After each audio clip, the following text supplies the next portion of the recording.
Welcome everyone. Thank you for joining us for today's expert webinar titled Python in AI and ML. I'm Satyakshi from Spring People.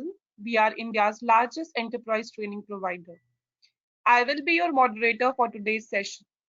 In today's webinar, we have our expert Mohan Raj, who has 11 plus years of IT experience in application design, development, and maintenance with deep expertise in Python, JavaScript, conscious scripting, to name a few. He will take you through the fundamentals of AI and ML, talk about various machine learning models and their implementation using Python. If you have any questions during the session, please type it in the chat box and they will be addressed by Mohan Raj after the presentation is over. Without further ado, let's start today's session. Now, I would like to call Mohan Raj to start the session. Over to you, Mohan. Thank you, Satyakshi. Hello, everyone. This is Mohan Raj Jagadishan on Introduction to AI and ML. Before getting on to the session, let me brief about myself. Myself, Mohan Raj Jagadishan from Spring People. And with respect to the industry experience, I have around 15 plus years of experience, in which 11 years I worked as a designer, developer, and technical lead in a company named Tory Harris Business Solutions. And from the last 4 years, I'm completely into corporate training, taking trainings in various scripting languages, as Satyakshi mentioned, and also into various domains like AI, ML, data analytics, web development, so like that. And in 11 years of IT industry experience in design and development, I have 3 plus years of experience working in onshore, that is in UK and Hatfield, as an on-site coordinator, as a software configuration analyst, like that. Fine. So today let's get into introduction to AI and ML.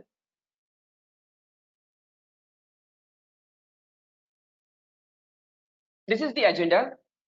So first we will start with introduction to AI and ML and how Python is being used and how Python, that is what are all the different Python modules and what do you mean by EDA and what is the necessity of performing EDA and supervised and unsupervised ML models. What is AI? What is machine learning? What is AI? Right? So it's a can machine think and behave like humans do? It's a very simple question to ask. But the answer is yes, a machine can think. We can make the machines think like that. All right. The science and engineering of making intelligent machines, especially intelligent computer programs, from John McAfee. So AI is a way of making a computer controlled robot or a software think intelligently in the similar manner the intelligent humans think. It's accomplished by studying how brain thinks and how humans learn, decide, and work while trying to solve a problem and then using the outcomes of this study as a basis of developing intelligent software and systems. We are using AI and ML applications every day. On day-to-day basis, we are using that, right? So, for example, you want to buy a product from Amazon and you will search for one product and you will find one product. And once you get into the link of the particular product, you can see various details about the product, like price, delivery address you can choose, and you can see the configuration also. Okay, and the same page you can see some links frequently brought together, right? So that is the concept of machine learning. That's nothing but association model. It's one of the unsupervised machine learning algorithm. All right. So basically, what do you mean by association? So it's nothing but the relationship between the products, right? Okay. And also, if you log on to Amazon Prime or Netflix, you can see, okay, once you log on to Amazon Prime or Netflix, you can see the groups of movies, like which is categorized as thriller movies, horror movies, or this actor movies, that actor movies, this director movies, or this language, that language movies, like that. How it is grouped. So there is some algorithm behind it, right? There is some algorithm behind it. So each and every movie will be having a details, right? For example, let's take one movie called Joker. Okay, so we'll be having details of those movies, like what is the type of the movie, that is what is the genre, who is the director, what type of movie is that, when it is released, what is the rating that has been provided. So based on that, okay, the movies will be grouped. Okay, so nowadays no theaters, right? So theaters are not running at all. Okay, everybody will be watching the movies in Amazon Prime or in Netflix, okay, or in some other OTT platform, right? So each and every application will be having, okay, each and every application will be having, okay, all right. Somebody has raised the hand.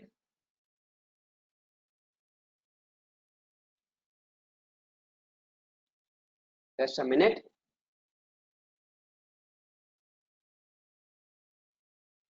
Okay, guys, if you have any questions or any clarifications, you can just put it in the chat window. All right. Yeah, thank you. Okay, so like that. So it depends on the characteristics of the movie, that is the data. Okay, so it is being clustered, right? Yeah. Necessity of learning AI.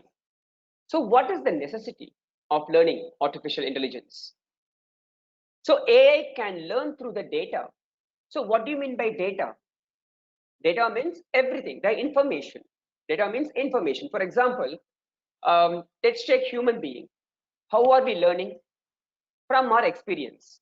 Our experience is our data, right? So based on our experience, we are learning new things day by day, right? So learning will never stop. Okay, so today you might learn something, and tomorrow you will learn something, and after tomorrow you will learn something.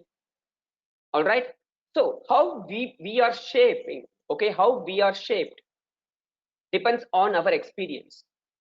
That's the thing about us, right? Similarly, machines will learn. This machine learns from the data by understanding the different patterns associated to it. For example, if you go to Google and if you type dog, you can see several dog images, but you are not getting lion images, right? You are not getting any lion images or tiger images. If you type dog, you will get only dog images. Okay, so how it is that, how all the dog images are related? Each and every creature will be having some patterns associated with it, right? Okay, so depends on the data or depends on the pattern, it analyzes the each and every pixel associated to it, and then it will categorize it as dog. All right, and also you can see something over here. Let me go to this images.google.co.in, and then if I say dog, okay, on the top you can see the categorization, that is classification: puppy, German Shepherd, cat, baby, golden retriever, Labrador, like that. We have n number of classifications on these particular dogs. Okay, so if I click on this puppy, you can see all puppy dog. Okay, so based on the data, that is based on the patterns, so it will understand the patterns associated to it and it will be classified. Okay, right, and it can teach itself and it can respond in real time, and it achieves accuracy, and it can organize data to get most out of it. So this is nothing but one of the organization, right? So it has organized the data like it. Okay, and it understands intelligence, right? So now, ever wondered how Uber is bridging the supply demand gap? And we have how Amazon makes recommendations. So it depends on the items that you have purchased earlier. Okay, you will get some recommendations. All right. So Amazon, Facebook, YouTube, okay, Netflix, and then what do you say? Um, so all these platforms are using ML. Okay, so it's AI and ML. Okay, so based on the history of data that you purchased, or based on the history of details that you have purchased earlier, okay, it will recommend you some products. All right. Or how a machine translator like Google Translate translates the text from one natural language to another. It's so wonderful, right? So if you type one particular sentence in one language, and if you just want to convert it, yes, you can convert it. Okay, and Uber, Google, and Amazon use machine learning algorithms to predict customer needs and deliver exceptional customer experiences. So these predictions are based on historical data. Okay, and now what is machine learning? So there is no proper definition. It's not like Newton's first law, Newton's second law, Newton's third law. Okay, so machine learning, take the definition from your understanding. Okay, so as a human being, how are we learning? We are learning from our own experience. Our experiences are data, right? Similarly, machine learning is nothing but it learns by itself by understanding the patterns on the data. Okay, in order to predict the needs. So now you can see machine learning is an approach or subset of artificial intelligence. So yeah, that is fine. Subset of AI, yes, that is fine. Okay, that is based on the idea that machines can be given access to data along with the ability to learn from it. Okay, so what is machine learning? Machine learning learns by itself. Okay, machine learning learns by itself by understanding the different patterns of the data associated with it. That's it. Okay, why is ML chosen over traditional programming? So we all know about traditional programming. What is traditional programming? We will be following some model, following some life cycle, right? Starting from requirements gathering till deploying to production. We have various number of phases. Some common phases I can just give it over here, like requirement gathering, analysis, and then design, development, testing. In testing itself, we have lots of phases like performance testing, integration testing, unit testing. Okay, unit testing comes next to development itself, and then we have integration testing. All right, and finally we have customer acceptance testing. All right, so once that is done, we'll be deploying the code to production. It is not always the final when you deploy the code to production. The next day itself, or next month, or next year, some changes might come over. Okay, some changes might come over. What we have to do, we have to get the latest version of the code from the repository, and we need to analyze the existing code, and we need to check where we have to make the changes, implement it, deploy it, implement it, test it, and then again deploy to production environment. So this life cycle, this particular iteration will keep on going. It will never end, right? Because changes are not final always. Okay, so it will always be there. All right. So now, traditionally, applications are programmed to make particular decisions based on the human experience of the frequently occurring scenarios. So now consider I have something like this. Let me just open some Excel sheet. All right, let me open this blank workbook. Okay, let me take some two columns, that is years of experience and then salary. All right, let me take years of experience and then salary. So now consider the existing data is like this. For 1 year of experience, I have the salary as 10,000. For 2 years, it is 20,000. For 3 years, it is 30,000. And for 4 years, it is 40,000. And then 5 years, it is 50,000. Now, I want to calculate the salary for a person who has experience of 7 years. You can easily calculate. It's nothing but 70,000. Right? It's nothing but 70,000 over here. So for this, we can come up with a formula. 1 into 10,000. That is, if experience is X, number of years of experience is X, I can easily say it is X into 10,000. That is the formula. Right? So in real time, is this the case? No, not at all. Okay. So now if I want to implement the same application for another organization, sometimes they have some salary like this, like 0.5 years of experience, they have 10,000, and 1.5 years of experience, they have 20,000, and then 2.5 years of experience, they have 30,000, like this. Okay. So now if I want to mix these two, okay, can we come up with a formula? We can, but it's a bit complicated, right? It's a bit complicated. That is, we need to follow some algorithm. That is, we have to develop an algorithm basically, right?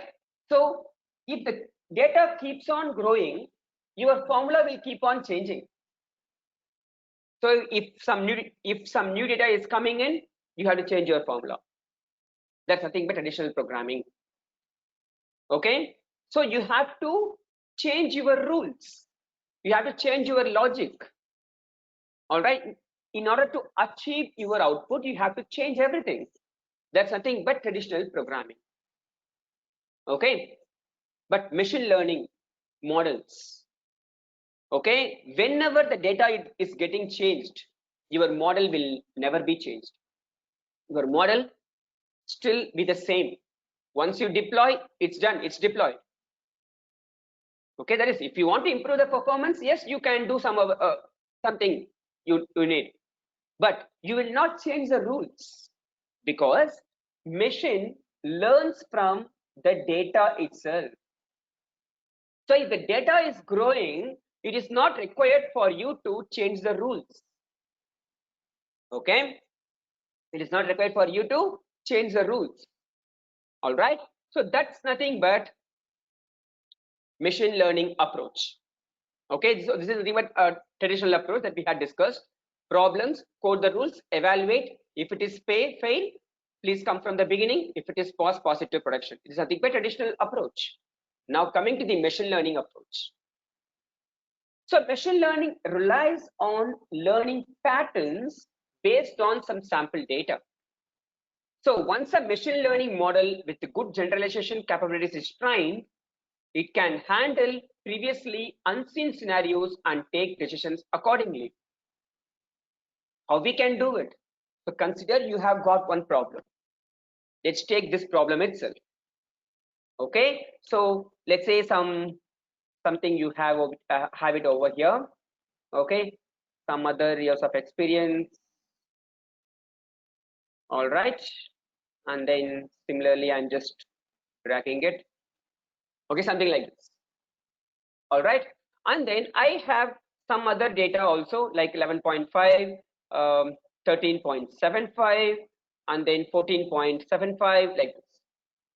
So these are nothing but some unknown years of experience. Okay, that is unknown salaries for this number of years of experiences.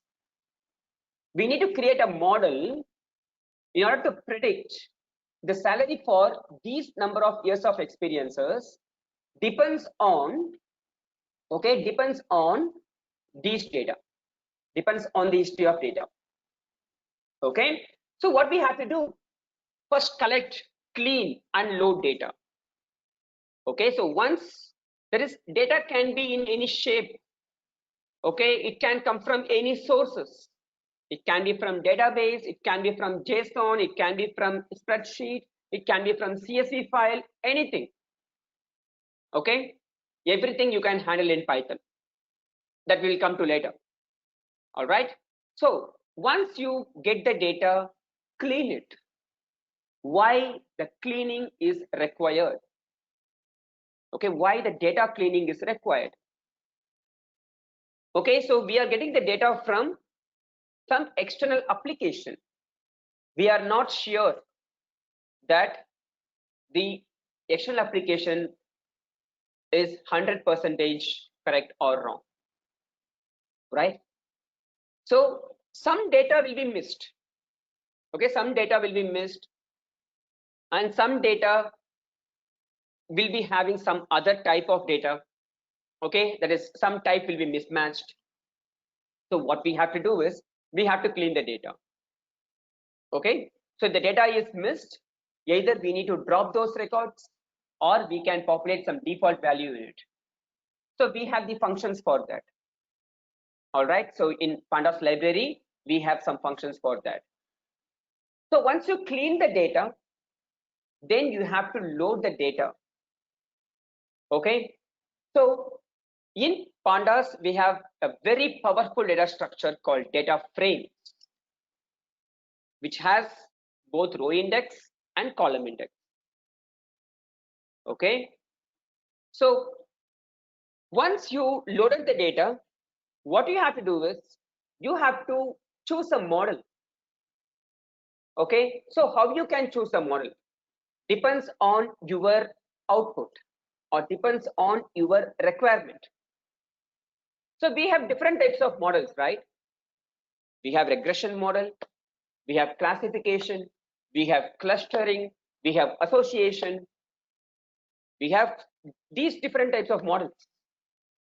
So depends on what we are going to do, we have to choose a model. So once you choose a model, we have to split the data. Why we are splitting the data? All right, why we are splitting the data? In order to evaluate our model. For example, right now we have something like 17 known data, 17 known data and 3 unknown data, right? 17 known and 3 unknown. All right, so on these known data, we have to split into two sets. One is training set, other one is test set. Training is for development and testing is for validation. All right, so training should take more number of data than test, because we are going to train our model depends on the training data alone, and based on the training data, that is based on the trained model, we are going to validate our model using the test data. Okay, so ideal percentage, that is ideal split percentage is 70:30, that is 7:3. Okay, so now let's take something like, this is to training. Okay, this is to training and this is for testing.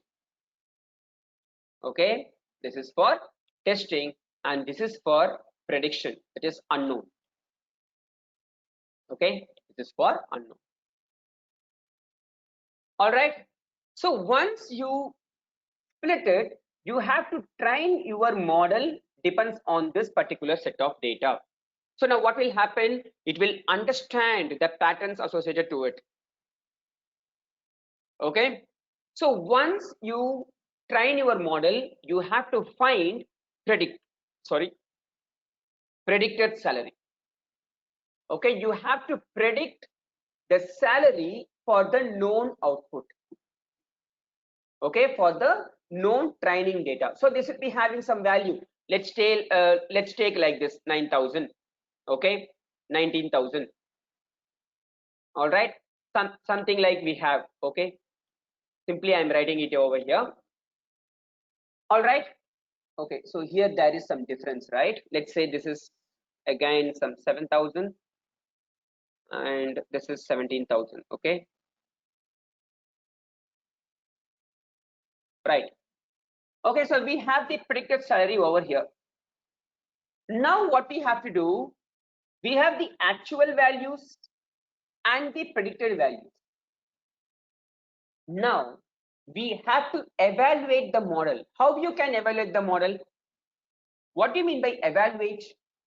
You are going to find how much my prediction is correct, how much percentage my prediction is correct. That is nothing but evaluation, right? You are writing the answer sheet. You have written the test. Now you have to correct your answer sheet, right? That's nothing but evaluation. How much percentage?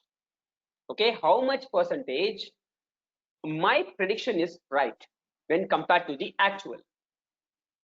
Okay, how will you find it? The difference between the predicted and the salary, that is actual.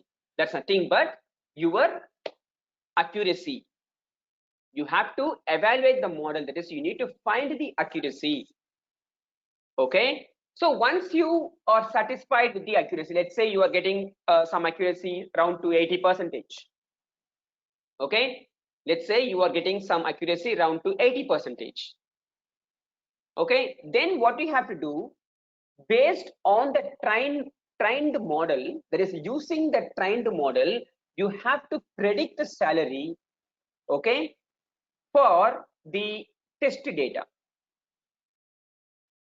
Okay, now you have to find the test salary for the inputs. Okay, so and then again you need to evaluate it, like, okay, test accuracy, like actual salary versus predicted salary. All right, so once you are satisfied with it, then what you can do, you can just predict the value for unknown salary. So this will be the output. This will be the output. So here we have just some 20 records, that's it. Okay, but in real time it will be much more. It will be in number of millions. All right, so that's what I have explained over here. So split it, train the ML model, and then evaluate the model using the test data. Okay, if it is pass it to production. If it is fail, review the errors and come from the beginning. Okay, that is, if the accuracy is not up to the mark, change the split ratio, use more data for training purpose, and then again do it. Or if one feature is not perfect, see for example, here we have only one feature. Okay, so if there are multiple features can be used for predicting the salary, so use n number of features and then again do the same step. Okay, so that's how we have to do. So without coding the hard coded rules, okay, how we can predict, okay, the data? That's nothing but ML approach. So now you can see, now once a machine learning model with good generalization capabilities is trained, it can handle previously unseen scenarios and take decisions accordingly. What is that? That is, your model haven't seen this data, but still it will be able to predict the output. Okay, so without training, okay, so it can predict the output for some particular inputs. All right. Right, uses of ML. So sophisticated pattern recognition on the data, improved customer experience, intelligent decisions, reduced errors and mistakes in business. So these are the advantages of ML. Okay. So for example, consider I'm going to maps.google.co.in. Here I'll be providing, okay, so now I want to travel to, okay, RMZ or Belandur. Okay, so Belandur Central Mall. I want to travel to this. All right. So now I'm going to find the directions from somewhere like HSR layout.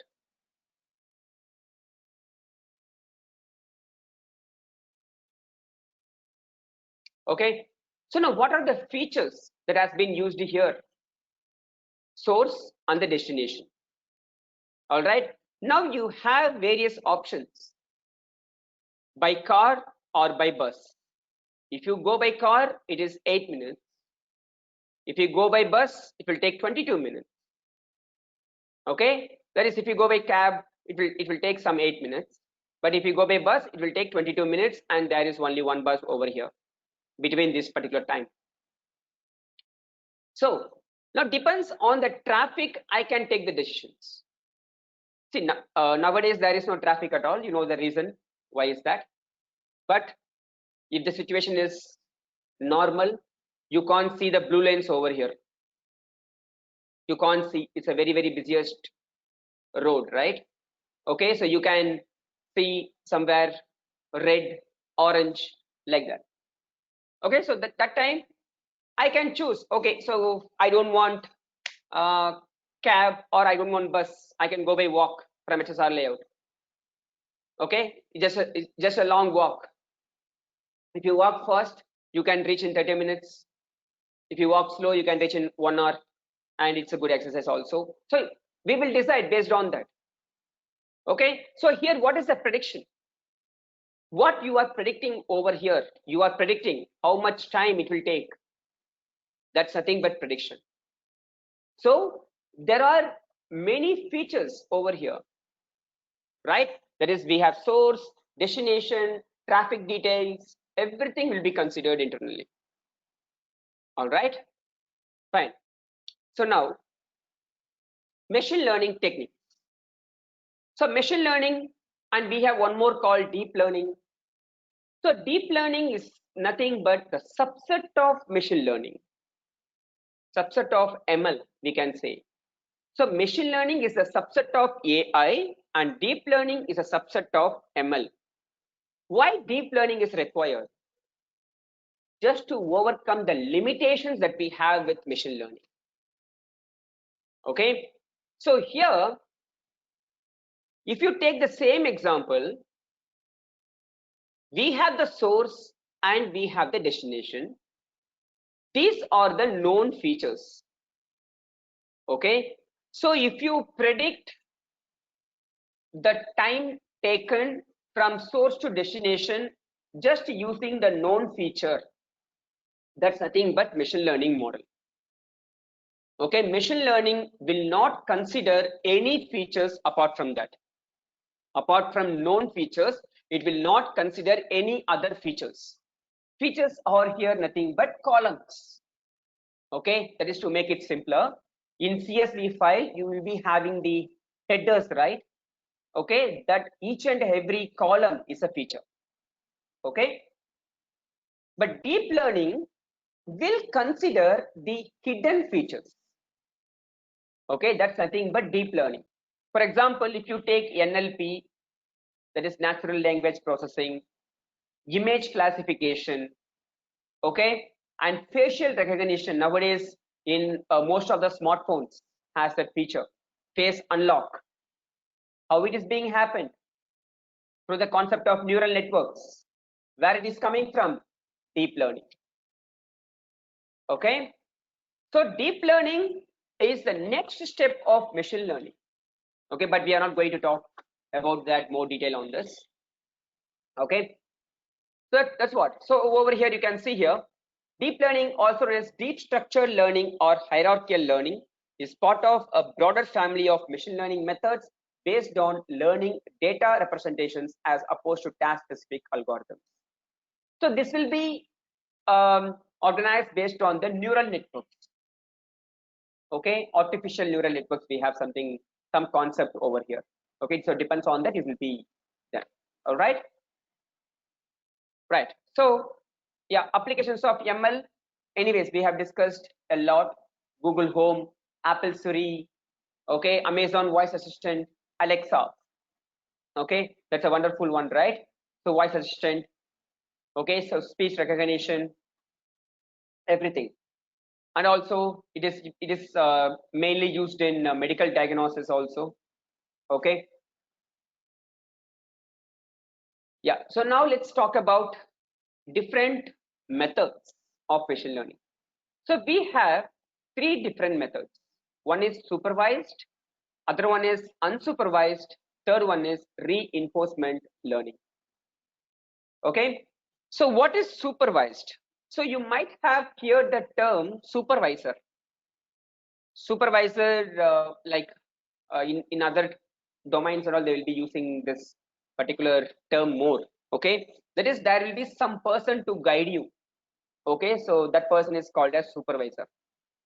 All right, so supervised learning, in the sense, we know what we are going to do. So for example, why we are going to maps.google.co.in, we will be providing the inputs. So what is our ultimate objective? I want to know how long it will take. Okay, how long it will take from this place to this place. Okay, that's our ultimate objective. So we know what we are going to do. That's nothing but supervised learning. Okay, unsupervised learning is nothing but we will not be having the label at all. Okay, so what we are going to do, we are just going to group it together based on the characteristics. Okay, we are going to group it, that's it. Okay, for example, consider you have, okay, you have some 100 fruits in front of you. Okay, and if you want to, like, you have something like apple and guava or clustered. Okay, sorry, or not grouped at all. So you have 20 apples and 30 guava in one room, and in another room 30 apples and 20 guava in another room. So now you want to group, okay, based on the nature. Okay, that is based on the characteristics. So that is, you have to bring 50 apples in one room and 50 guava in another room. That's nothing but unsupervised learning. Okay, so you will be just grouping it together, depends on the characteristics. Okay, and reinforcement learning. So what do you mean by reinforcement learning? So reinforcement learning is nothing but, so consider you have a dog in your home. Okay, so, and now okay, so let me put it in another way, and then I'll come to that example. Okay, so right, so depends on one particular action, the agent will take the suitable action. That's nothing but reinforcement learning. Okay, so consider a dog. You have a dog in your home, and every day the newspaper is coming into your home. Okay, so you are giving your dog a task. Okay, so you want your dog has to take that newspaper and give it to you. Okay, so if the dog has done that perfectly, you will be rewarding that particular dog by giving some food to it. Okay, so if the dog has not done that work perfectly, what you will do, you have to train it again, but still, okay, if it fails to do, you will not consider that task at all. You will leave. Okay, let me go and let me take the newspaper and come back. Okay, so this is called reinforcement learning. So that is, depends on one particular action, you will be taking the suitable action. Okay, your agent will perform the suitable action, and if everything goes fine, the same process will be repeated. Okay, if everything goes fine, the same process will be repeated. Okay, that's nothing but reinforcement learning. All right, so supervised learning, it is a learning in which a machine learning model is trained with some labeled data which helps the machine to predict future instances. Okay, what is the label data? It's a group of samples that have been tagged with one or more labels. So this is nothing but supervised learning, the one which we are doing it over here, right? Because we know what we do, we know what we are going to predict. It is nothing but salary. Okay, so based on years of experience, we are going to predict the salary, right? This is nothing but supervised. And then unsupervised, it is the learning in which a model is given unlabeled data and expected to group data according to similarities, patterns, and differences without any prior training. So we have to just group the data based on the similarities, patterns, and differences. Okay. Unlabeled data contains samples of natural or human-made artifacts. So reinforcement, so it is a type of machine learning in which an agent learns to take suitable actions to maximize the reward. Okay. So further, the supervised learning algorithms can be classified into two different types. One is regression, other one is classification. What is regression? So regression, that is, we have some two different types of variables. Okay, we have two different types of variables: continuous variable and then categorical variable. Okay, continuous variable and then categorical variable. So what do you mean by continuous variable? So the variables, it's like this: salary. Okay, so we can't predict that particular variable values. Okay, it can be anything, that's nothing but continuous. But categorical, we will be having some definite number of items that will be repeated. For example, if I want to place this, okay, let's say cat salary, okay, so I can just write it over here like this is low. Okay, low, low, low, medium, medium, medium. Okay, again low, low, low, medium, medium, medium, and then high, high, high, high, high. Okay, so this is nothing but categorical. We will know. Okay, so only these are the outputs. So for a particular input, the output will be any one of these particular values. This is nothing but categorical variable. So if you want to predict the value of a continuous variable, this is nothing but regression. Okay, and if you want to predict the value of a categorical variable, that's nothing but classification. Okay, this is regression and this is classification. Okay, that's what is explained over here. So regression is a prediction of a continuous variable.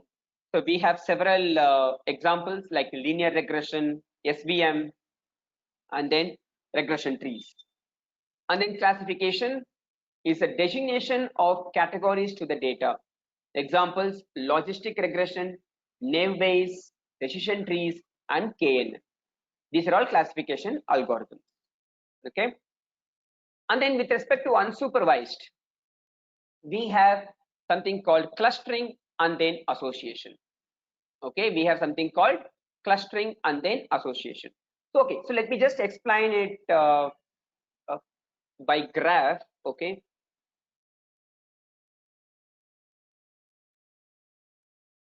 okay, so what is this regression algorithms? Okay, so let me just take some annotations.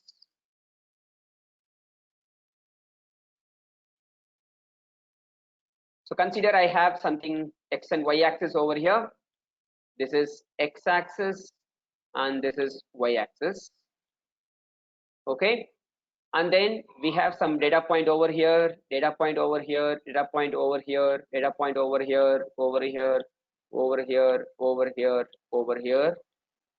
Okay, so our ultimate objective is we need to find the best fit line, okay, with respect to linear regression. All right, so the line can be anywhere. So I can draw the line here, I can draw the line here, I can draw the line in between, and then I can draw the line here, and then I can draw the line here. So what do you mean by best fit line? That means you need, okay, there is the distance between the actual and prediction should be less. That's nothing but the best fit line. For example, if I consider this best fit line, this one, okay, it doesn't meet most of the data points. So obviously, this will give you the less accuracy, might be negative also, okay, because this has never touched any of the data points. But if you see this particular line, right, if you see this particular line, okay, it is in between. So now if you consider this one as a best fit line, what will happen? Our accuracy will be much better. Okay, our accuracy will be much better. So basically, this is nothing but actual. This circle is there, right? Okay, this is a circle only. Okay, so this circle is nothing but actual values, and this is nothing but predicted. This straight line is coming in, right? So that's nothing but a predicted one. Okay, so now for example, if there is any new data, let's say x, so if I want to find y, it will be like this. This is the meeting point, and this is the meeting point. So this is the y. Okay, so for this value of x, the output is this y. Okay, that's nothing but linear regression. But in most of the cases, right? But in most of the cases, there is, in some of the cases, or in most of the cases, we can say also, our relationship is not linear. Okay, so sometimes it will be like this. For example, consider I have a data like this.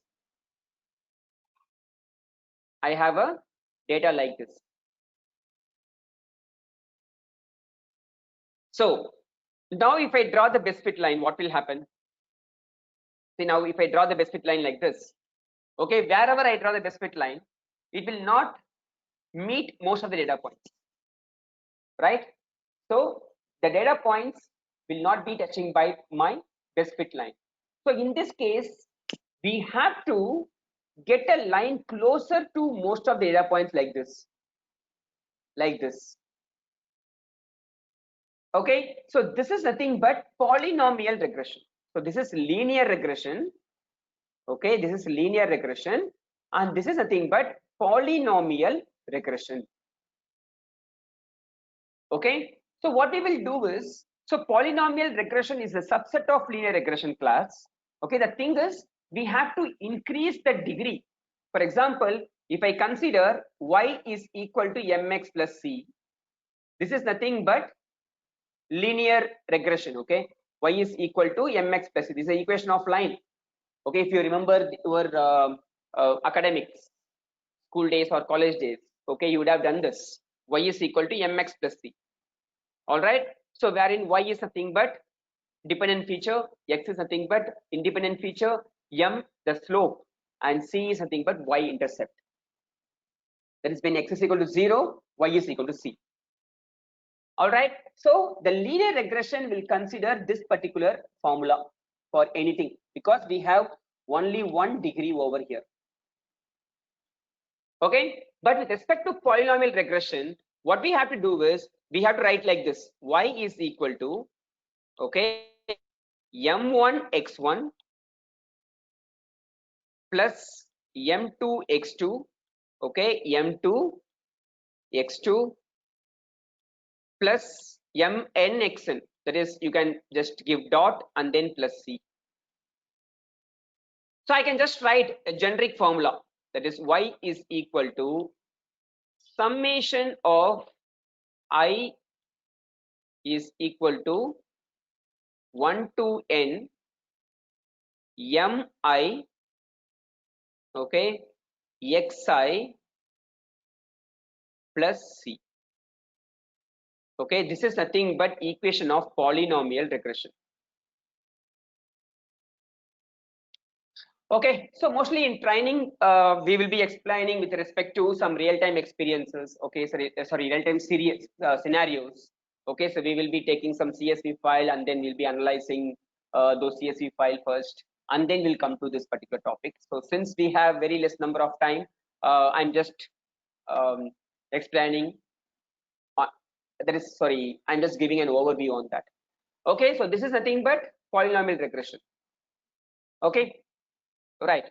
So now let me just erase this drawings, erase all drawings. Okay, and then now we have classification.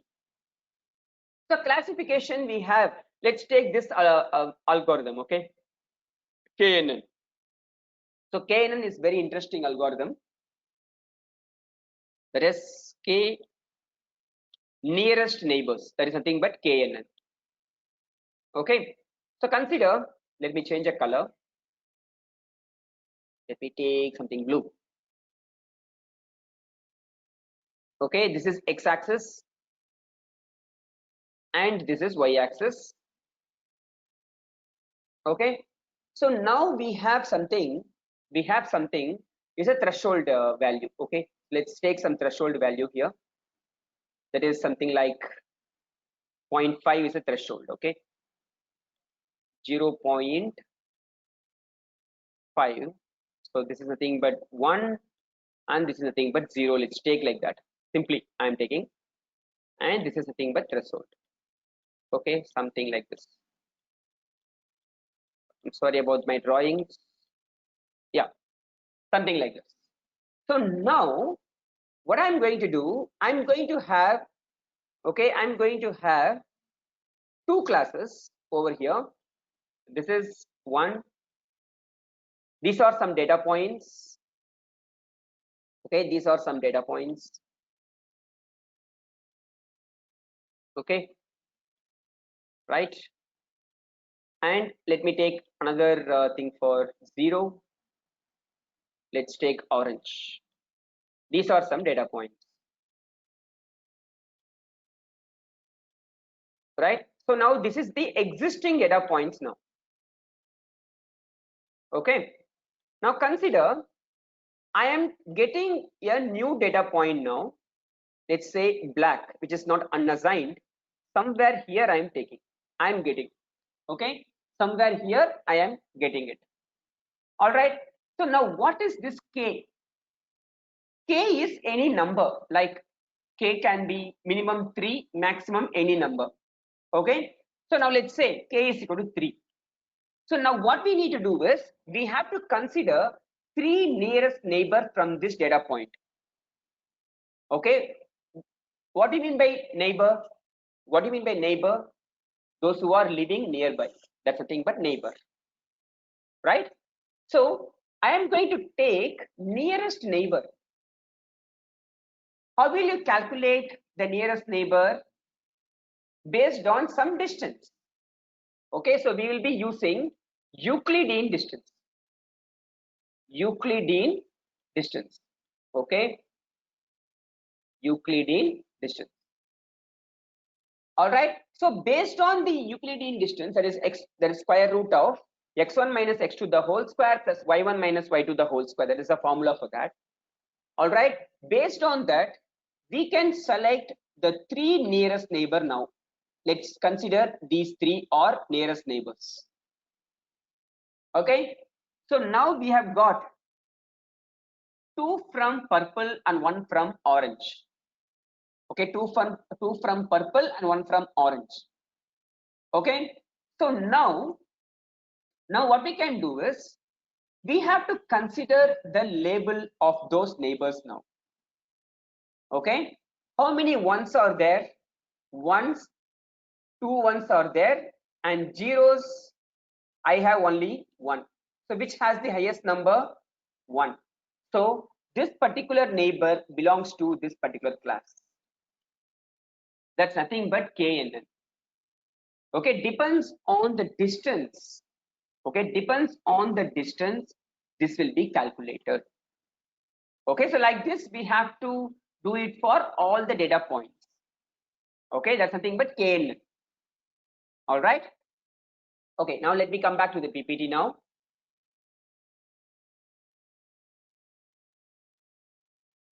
Right, so unsupervised algorithms, clustering and association.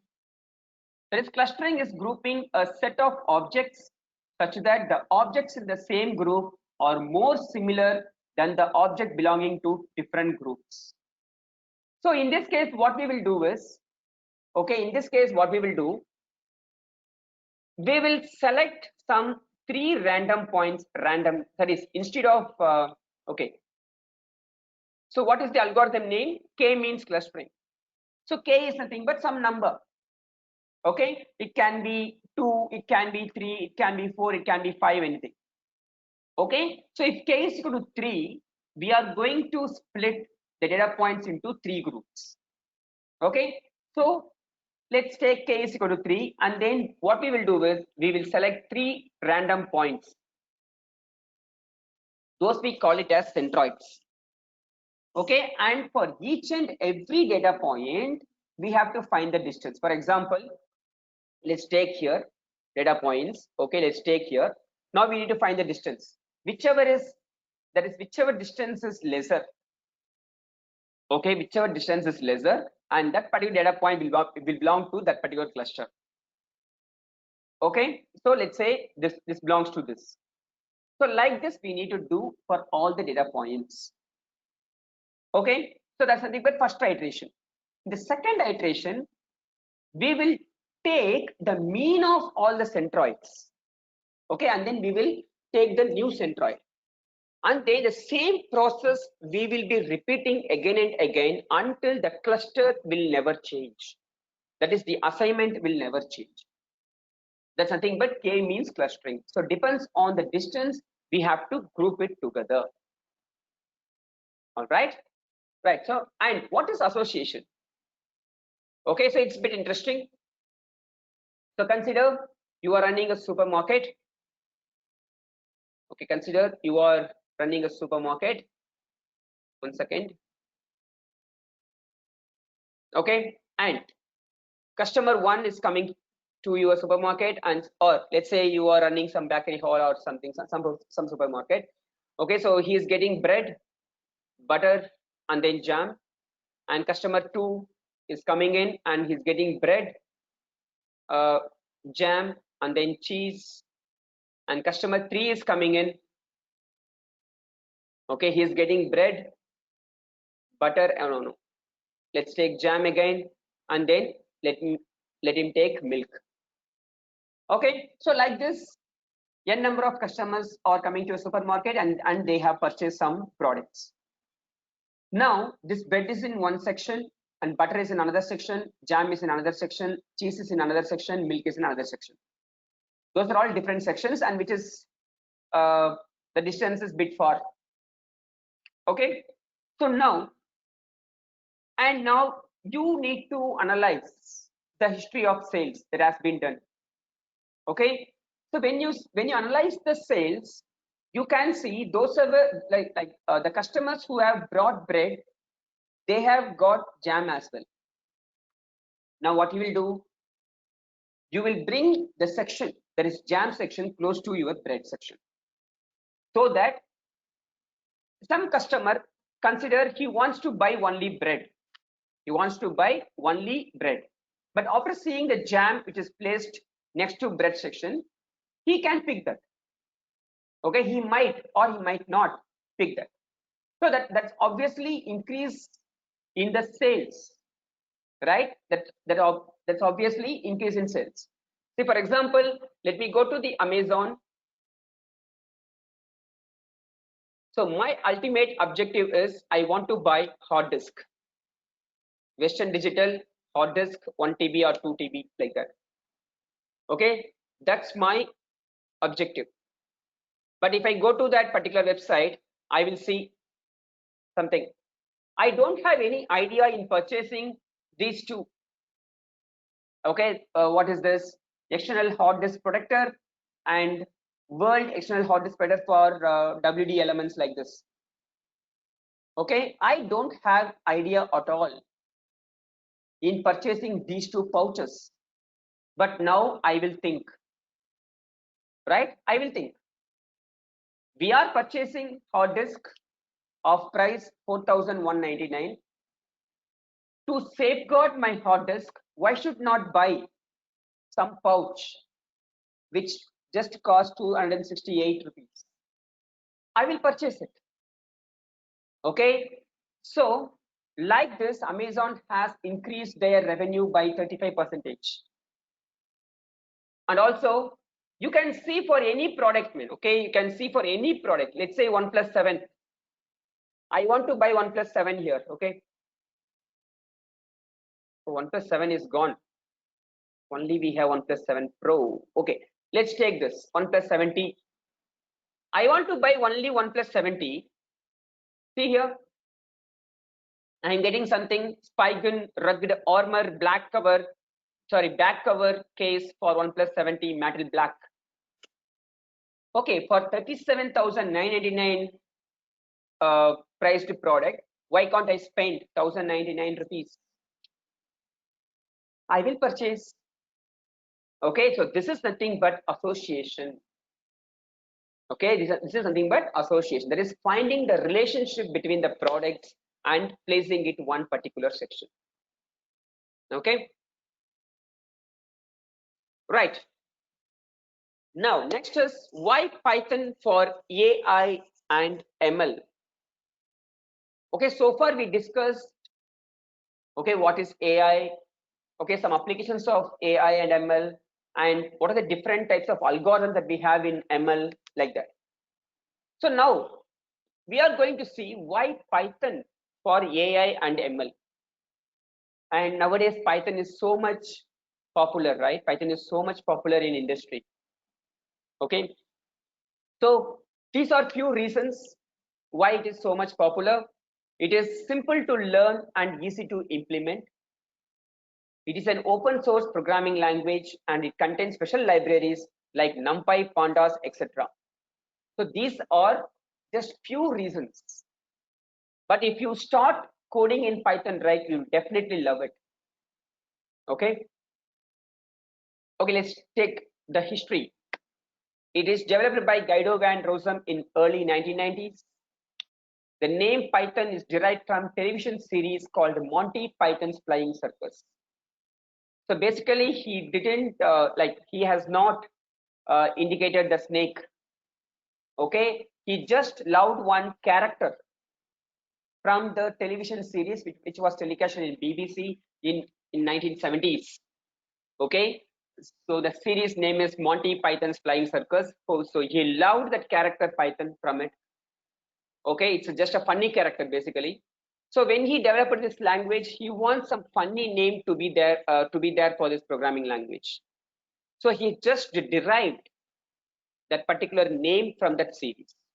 Okay, but if you see any textbook, any PDFs, okay, so you can see the picture of a snake. Okay, but don't scare. Okay, so Python is very user-friendly language. All right, don't be scared.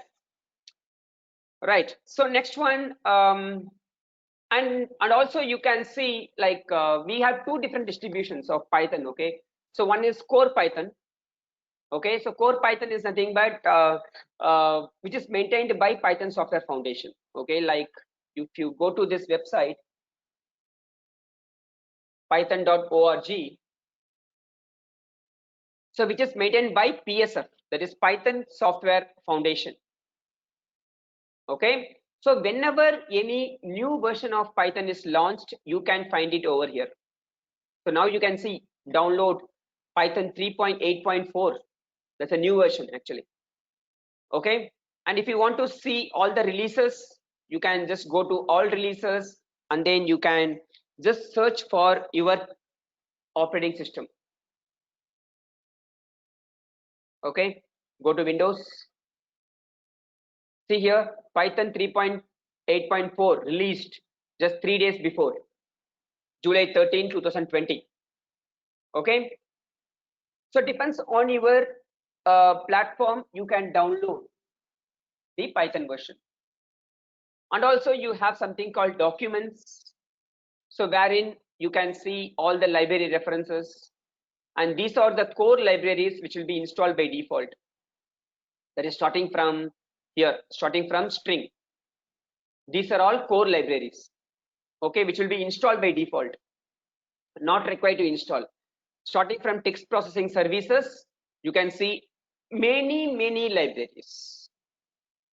You can see many libraries. All right.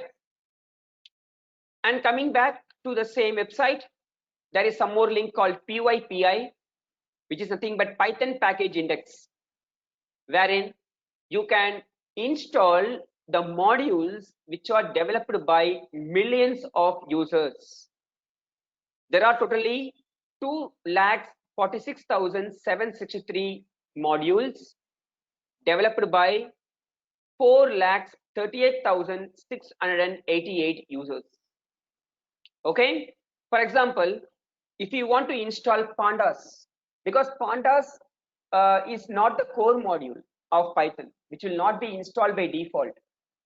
Okay, if you want to install pandas, you have to go here and then you have to say pandas, and then you can see 1.0.5, and then you can say pip install pandas. This is a command that you have to execute. Okay, this is a command that you need to execute from your command prompt in order to install this pandas library. Okay, and if you want to see the documentation, you can see the documentation of that particular library over here. Okay, pandas documentation. Okay, so this is nothing but core Python. Okay, this is nothing but what? Core Python. And we have another version of Python, Anaconda Python. What is that Anaconda Python? Python itself is a big snake. Anaconda Python is nothing but biggest snake, right? Okay, so if you want to use data science libraries, that is data science, machine learning, AI, okay, if you want to use those libraries, it is not required to install core Python. You can install Anaconda Python directly.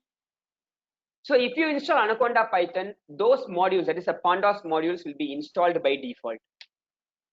Okay, so let me go to that website, anaconda.org, and then you can go to download Anaconda. So this is another distribution. Okay, this is another distribution. So this is called as data science toolkit, wherein you can see n number of packages which are related to machine learning and AI, like SciPy, scientific Python, NumPy, numerical Python, Dask, more than pandas, we can say. Okay, Dask is for data analytics. It is more than pandas. All right, and then Bokeh for visualization library, scikit-learn, machine learning models, pandas, data analysis, Numba. Panel is one of the library in, one of the data structure in pandas. Matplotlib, which is useful for data visualization, TensorFlow for deep learning, PyTorch for deep learning, HoloViews, and then we have two important stuff called Jupyter and Spider. So when you install core Python, only idle, the basic Python editor will be installed by default. Okay, the basic Python editor will be installed by default when you install idle. Okay, let it open. This is the basic Python editor.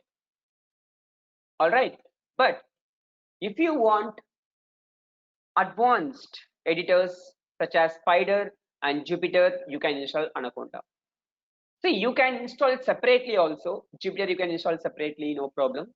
But if you install Anaconda, this will also be installed because this is a product from Anaconda.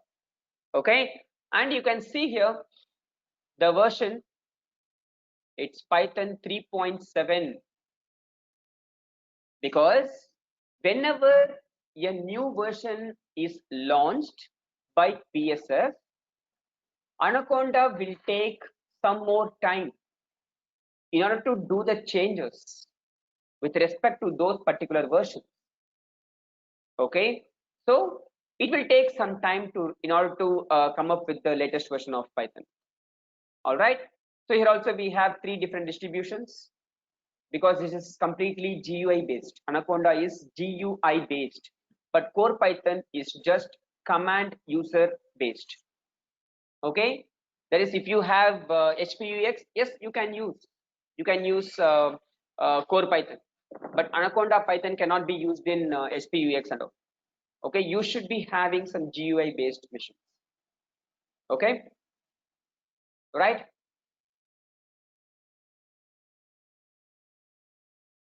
Yeah, features of Python. So first one, it is easy to learn, read and maintain because of this simple syntax. Okay, because of its simple syntax.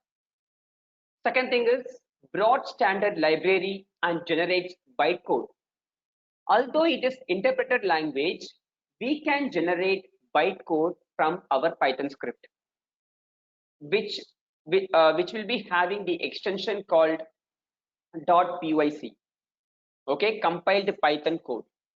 All right, and interactive and interpreted language. So what is the reason for interpreted? Line by line execution. And interactive means, you can see here, okay, I can execute the Python statement on the floor. See, var is equal to 5, print var plus equal to 5, print var, or I can just say var.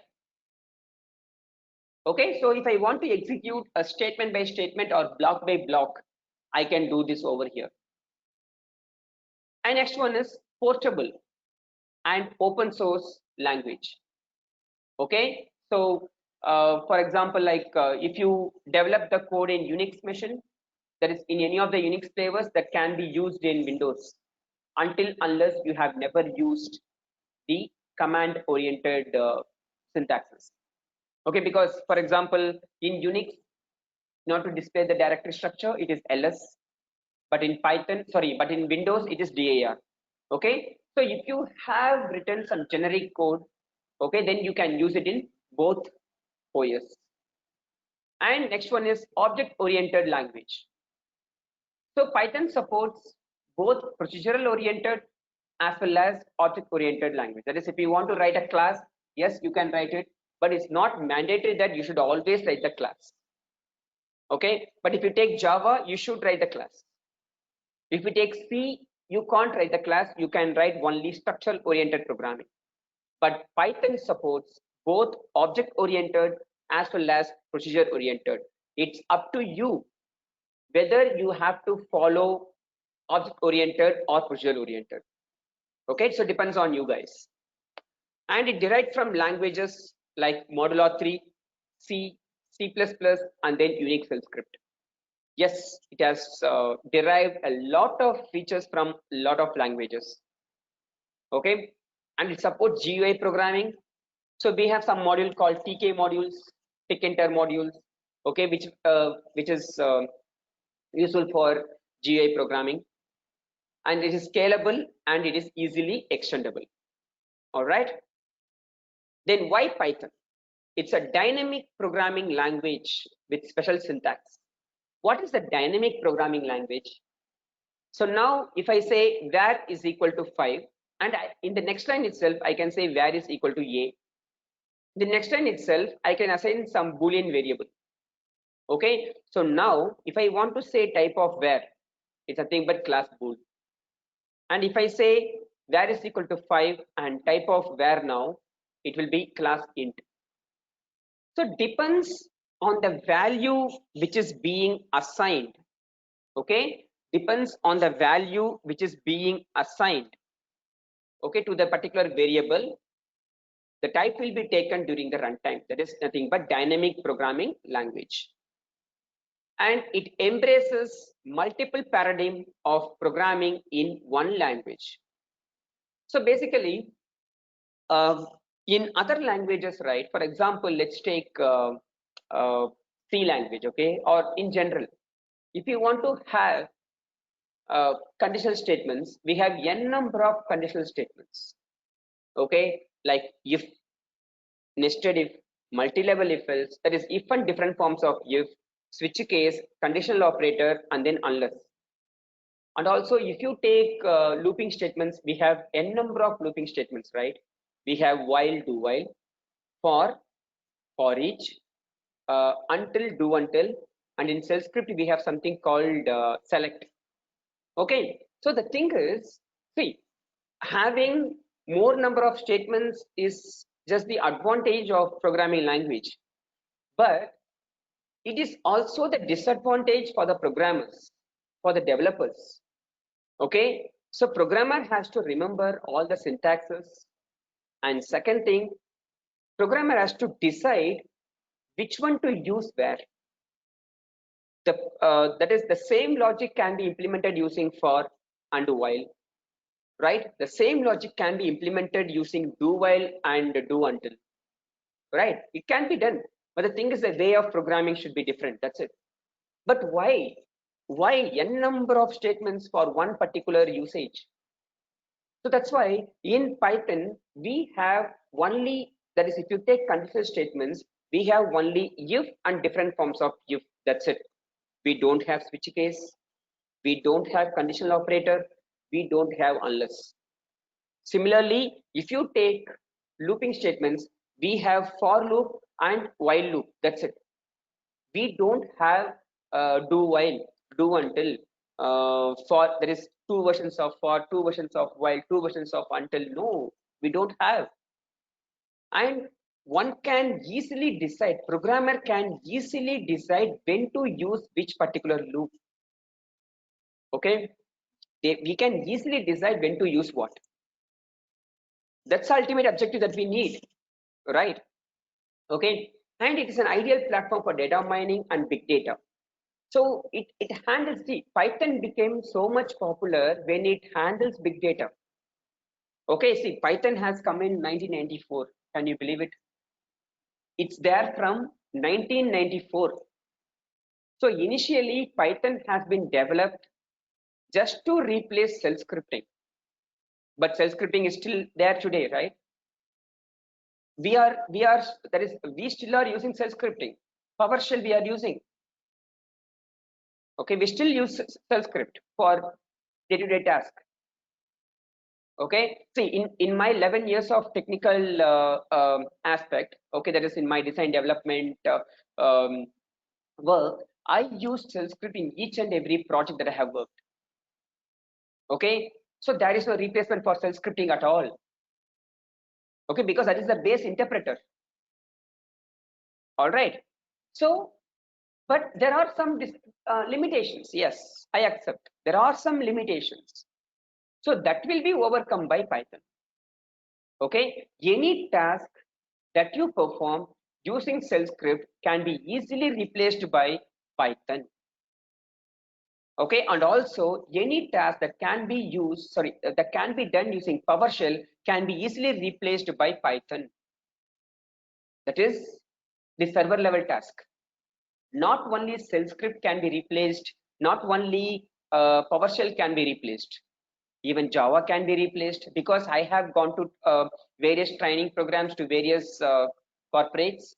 Okay, so somebody are asking me how to migrate Java program to Python, because if you write 80 lines of code in Java, you can achieve the same functionality in 16 lines of code in Python.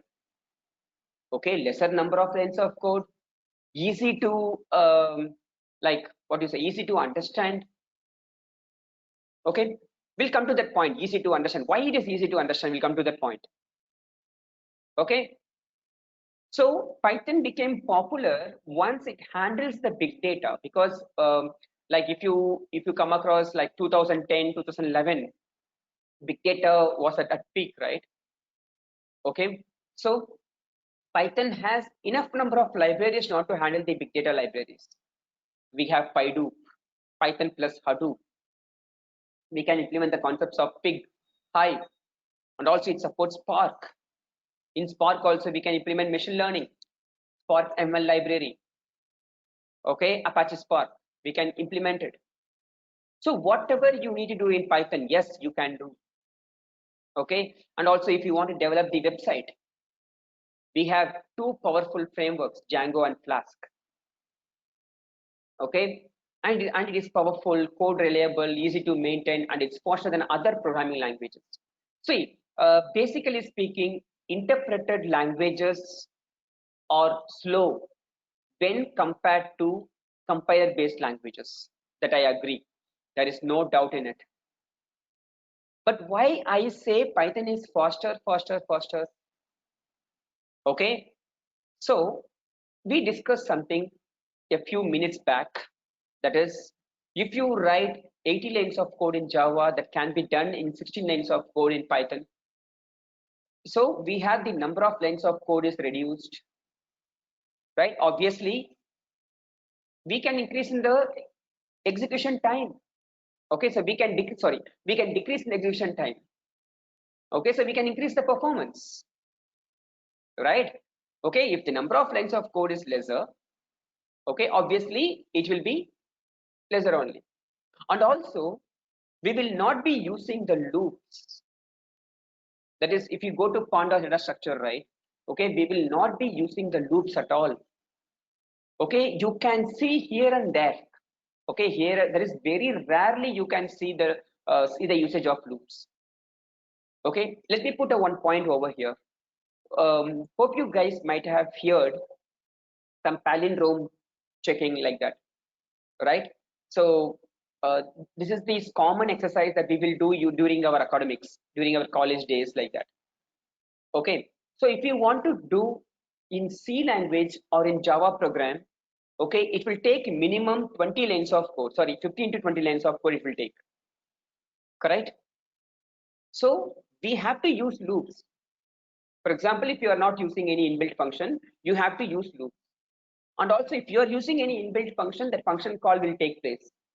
And in that function, they would have used the loops, right?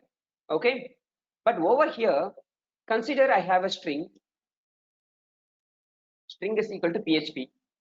Now if I want to check whether this is palindrome or not, I can just write like this: string equals string of colon -1.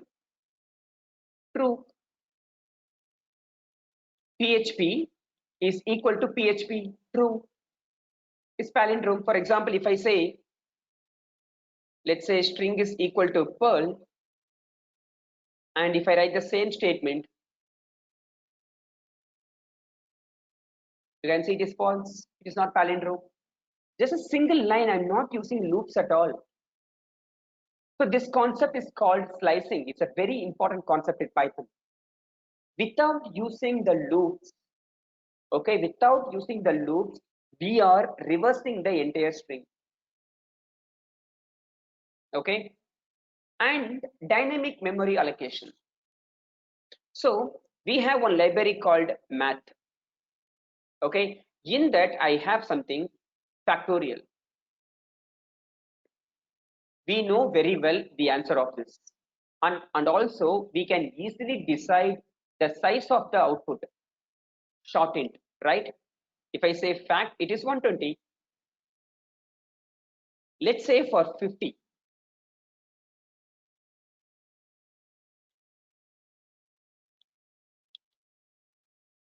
Let's say for 50. If I say fact, this is the output. Okay. Now, let's say for 5,000, can you guess the size of the output? Can you guess the size of the output of this? That is math.factorial of 5,000. That is 5,000 into 4,999 into 4,998 into going on at last 1. What will be the output? What is the size of the output? I'm not doing anything else. I'm just executing the same line. This is the output. This is the output of that particular statement. So this is Python. Okay, this is Python basically.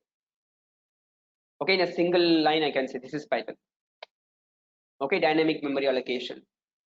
So it handles big data. It handles big data very clearly.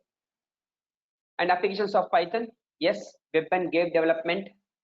We have one module called Pygame, and machine learning, data analysis, automation, embedded and desktop development. Embedded, you might have heard, right? Chips, right? So you can use it in embedded architecture as well, and then desktop application. So these are all the few areas where you can use Python. There are so many areas also. Okay, apart from this, I can say AI, data analytics. First, okay, that is there. Data science, Spark, big data. Okay, and then what else? MATLAB. Okay, in any domains you can use. Okay, in any domains you can use Python. There is no doubt in it. Yeah, so we have to talk about this particular feature, definitely, which is nothing but indentation. So it is used to delimit the blocks. So we are telling, right, it is easy to understand. It is easy to read. How it is possible? So consider I have written a program. Okay, consider I have written a program. All right. So okay, let me take this. Let me write something like this. If something, okay, and then again I'm writing something if something like this. Okay, again I'm starting another if. Okay, this is not proper coding. We have to indent it. Okay, we have to do the indentation. Only then it is considered as a proper coding, because the changes can occur at any point of time. Okay, so we are not sure the same developer will be modifying the code in future, right? So we have to write the code for others as well. When somebody else is seeing our code, they should be easy to understand. Okay, but other programming languages are not enforcing the indentation. It depends on you. If you want to follow the indentation, you can. If you don't want to follow the indentation, no, the program will take care. Okay, but with respect to Python, we don't have this curly brace at all. If I want to write the same thing, I have to write if colon and then if colon and then if colon. So it should be indented properly. Without the proper indentation, your code will never be executed. Okay, even though it is interpreted. Consider you have written some 1,000 lines of code. In 1,000 lines of code, in some line you have missed some indentation. Okay, your code will never be executed. Okay, so now, so Python is making the user, that is Python is enforcing the user to do some indentation. All right, Python is enforcing the users to do the indentation. So if you follow the indentation, obviously the readability improves. That's why we used to say easy to understand and easy to read. Okay, and also if you see this, if you see some syntax, right, it's very it's almost like an English statement, English sentence. That is on in Python. That is, if I say if on in Python, what we are writing, that is what we are performing, like we are checking whether on is present in Python or not. Okay, so some statements are self-descriptive. For example, consider I am writing something over here, where is equal to yes if true else no. Okay, what I am doing here, I am assigning a variable. Okay, I am assigning a one variable here. So I am assigning yes to it if the condition is true. Okay, else I am assigning no to it. See, the statement is self-descriptive. Okay, so like this, we have n number of statements. Okay, like this, we have n number of statements. For example, consider I want to provide a list like this, like 1, 2, or 1, 4, 9, 16, and then 25. I have an input list. Input is equal to 1, 2, 3, 4, 5. Okay, let me just put it over here. All right, I have some input is equal to 1, 2, 3, 4, 5. All right, and then I'm just providing the list is equal to, okay, n star star 2 for n in input. Now if I say list, it will be 1, 4, 9, 16, 25. Okay, n square, 1 square. That is for all the elements in this input list, I am just calculating n square. Okay, so each and every, like not each and every statement, like some of the statements are self-descriptive. Okay, so now you can see here, an increase in indentation comes after certain statements, a decrease in indentation signifies the end of the current block. Okay, and it recommends using 4 spaces, 1 tag character per indentation level. So this is nothing but some example for indentation. This is nothing but if condition. Second one is nothing but loop. Third one is a function. Fourth one is nothing but a class. All right. So now we have the Python libraries, that is NumPy. NumPy stands for numerical Python, which is completely for array manipulation. So arrays we don't have as part of core Python. Okay, if you want to create an array, you have to import a library called NumPy. Okay, and then you need to do it. Okay, then we have something called pandas. So pandas library is completely for data analytics. Okay, pandas library is completely for data analytics. All right, so it offers data structures and operations for manipulating numerical tables and time series. So we have n number of functions like read CSV. That is, if you want to read the CSV file, you can just do it. And we have something called data frame. Okay, that is, if you want to generate a data frame from some dictionary, okay, you can just use data frame. Okay, so like this, we have something called read Excel. Merge function. Merge is nothing but it's like a joining two tables. Okay, like that we can join two different data frames. Like we have something called left join, left outer, right outer, like that. Okay, and then SQLite 3 is nothing but inbuilt library, sorry, inbuilt database. Okay, Python has inbuilt database basically. Okay, so if you want to work with database, you can just import SQLite 3 and then you can work on it. And also you can use external database as well. Like for example, if you want to integrate Oracle, MS SQL, MySQL, Postgres, Cassandra, MongoDB, or we can say DB2, Informix. Okay, any databases you can just import it. All right, guys. Yeah, guys. If you have any questions, you can ask. Satyakshi, over to you. Yeah, okay. Thank you, Mohan, for such an insightful session. I hope the session is very beneficial for everyone and as well as informative also. And if you guys want to know more about Python or any other technology, do check out our VILT and OSP courses on springpeople.com. So moving ahead, we'll go towards this question and answer session. So Mohan, now let's get all the questions answered from your end. So over to you.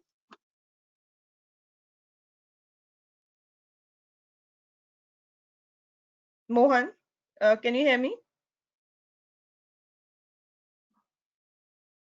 Yeah, guys, if you have any questions, you can just let me know.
Mohan, are you there? You can hear me? Yes, yes.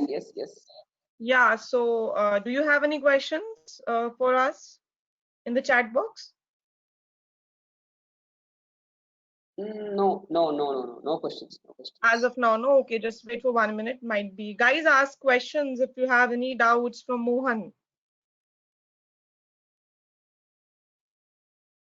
We still have time in the session.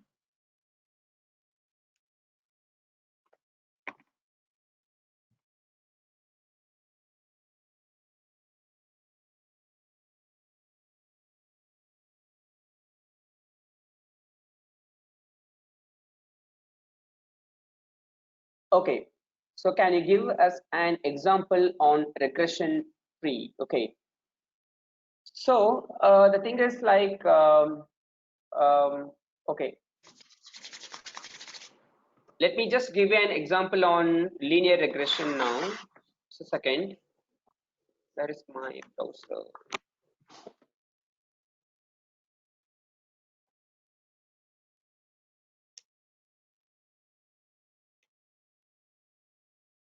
Okay, so hope you are able to see the screen.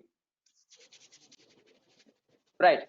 So let me just go to that CSV file directly. So we have some file called salary.csv. So in this I have two columns. One is years experience, another one is salary. So now we are going to plot the data. That is, we are going to see how much how the current data points are distributed. So the better way you can see the relationship between x and y axis using scatter graph. You can see here, this is how the data points are distributed currently. All right. So now I have something over here, data.isNull.sum. So whenever you load the data, you have to check whether all the data are proper or not. So in this case, I am checking whether is there any null data or not. Okay, that is data.isNull.sum. I'm going to find is there any null values present in any of the columns. We don't have null values in any of the columns here. That is zero null values in years of experience and zero null values in salary. And we have something called data.shape, okay, which is nothing but it gives you number of rows and number of columns. Then we are splitting it, split the data to training and test. So out of 30 data, I am just taking the first 20 records for training and the last 10 records for testing. Okay, and then I have splitted it. This is nothing but training data, and this is nothing but test data. Then we are getting the x and y. That is, if you see training data, we have both the columns. So now we are splitting it. Years of experience dot values, salary dot value. That is train x, train y. Similarly, test x, test y. Okay. Then what I'm doing, I'm finding the equation of, okay, so this is nothing but without using the sklearn library, how we can achieve this linear regression. Okay, let me just skip it off. All right. Yes. So this is where I have used sklearn module for linear regression. So here I have sklearn.linear model, import linear regression, and sklearn.metrics, import R2 score. So R2 score is one where we can evaluate this particular model. Okay. Now we are plotting the actual data, that is train x versus train y, and then we are finding the shape of it. So here we are reshaping it because any linear, there is any models will not take one-dimensional data as input. It should be two-dimensional data. That's why we are reshaping it to 2D. See, now before reshaping, you have just 20 comma. This is nothing but one-dimensional array. Okay, that is, if I say here, yeah, so train x dot shape, you can see 20 comma. That's it. It's nothing but one-dimensional array. So if I say 20 comma 1, okay, nothing but 20 rows, 1 column is nothing but 2D array. Okay, now you can see the output. But if you print trynex here, it will be printing in different format. Okay, just in a single dimension array. Sorry, I have done this one, right? This is the problem with, okay, 1 second, let me just come from the beginning.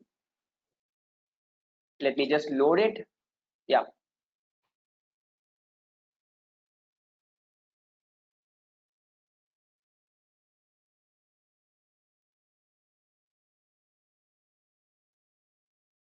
Okay, now you can see it is nothing but one dimensional array.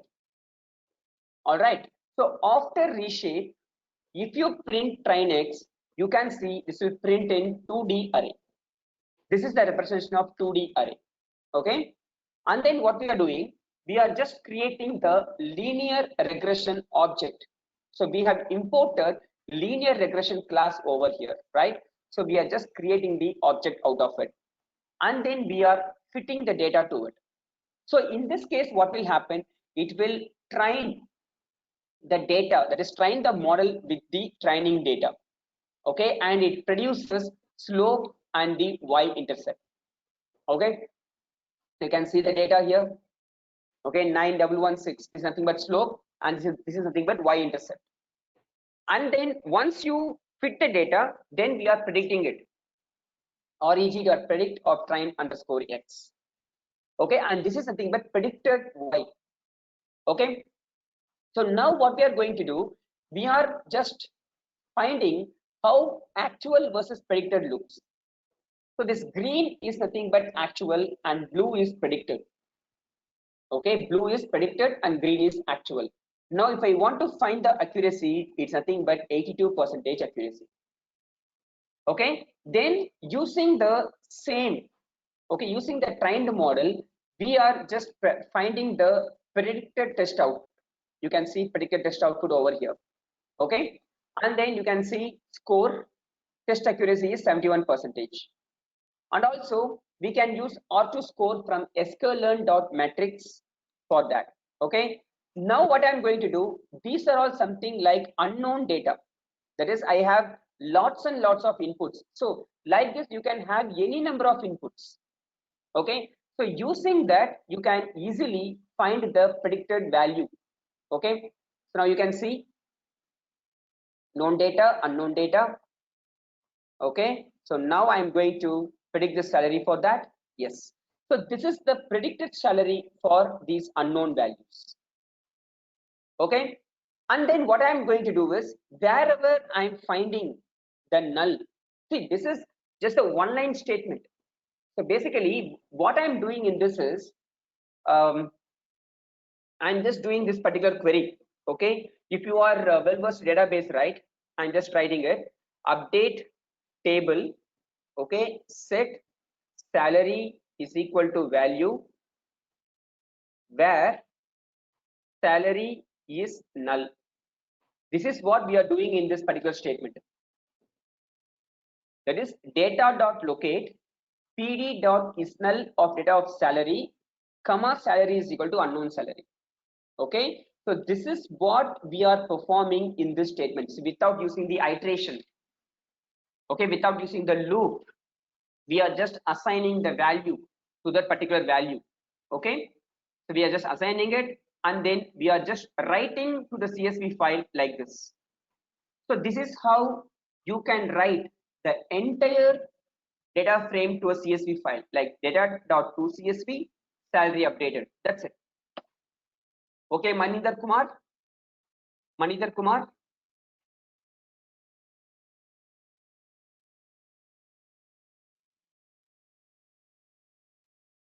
Yes. Thank you, Manindar Kumar.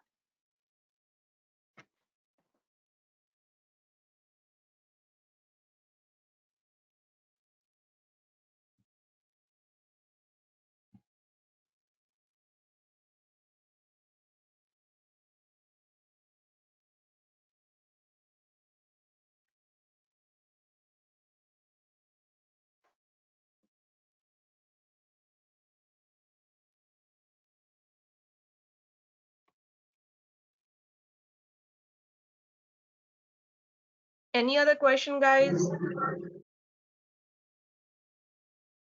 So basically, if you like in the training, right, everything is completely hands-on. Okay, so since we have just 2 hours of session, okay, so the time has run for the theoretical session. Okay, so but in training, it's 50-50, we can say. So once we completed theoretical part, and we'll be going with hands-on, and also we'll be providing some projects.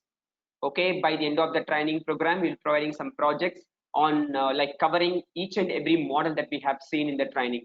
Okay, and also we'll be covering EDA. There's nothing but exploratory data analysis. All right, so in the training as well. So in training it is more deeper. All right, so now I just run through the notebook, right? But in training it will not be like that. I'll be writing each and every line of code, and then I'll be explaining it, and then I'll be executing it. And at the same time you will be doing it from your end. And also, like, if you have any issues or questions from your end, and that will be answered at that point itself. All right, like by sharing your screen. Okay.